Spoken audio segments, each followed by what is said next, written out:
நேற்று நியூஸ் 18 குழுமத்திற்கு நேர்காணல் அளித்த அமித்ஷா எவ்வளோ டிப்ளமேட்டிக்காக பேசினாருன்றதை நீங்கள் பார்க்கணும். சார் தாவேக்காவோட பேச்சுவார்த்தை நடத்துகிறீங்களா? நடத்துகிறேன்னு சொல்ல மாட்டேன், இல்லைன்னு சொல்ல மாட்டேன்.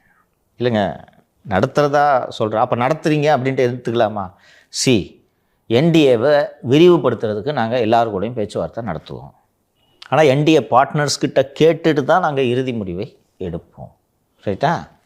இல்லை சார், காங்கிரஸ் தாவேக்கா கூட பேசிகிட்டு இருக்கிறதா சொல்கிறாங்களே, பேசலாமே, அதில் என்ன தவறு இருக்கிறது? ஒரு கட்சி இன்னொரு கட்சியோட பேசுவது இயல்பு தானே. So they are keeping all options open. ஒரு விஷயம் சொல்லிடுறேன், கன்சிஸ்டண்ட்டாக காங்கிரஸுக்கும் திமுகவுக்கும் விழக்கூடிய சிறுபான்மை வாக்குகளை உடைக்க வேண்டும் என்பது பிஜேபியோட நீண்ட நாள் திட்டம். அது இருக்கிறதுனால தான் நீ இவ்வளோ ஆட்டம் அடினுக்கிற, உடச்சி விட்றாங்க. ஸோ அதுக்காக எந்த எல்லைக்கும் பிஜேபி போகும்.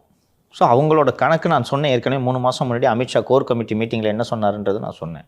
அவர்களுடைய விருப்பம் விஜய் தனியாக நிற்க வேண்டும் என்பது. அதிமுகவில் பலரின் விருப்பம் விஜய் கூட்டணிக்கு வர வேண்டும் என்பது, அவங்களோட விருப்பம் விஜய் தனியாக நிற்கணும்.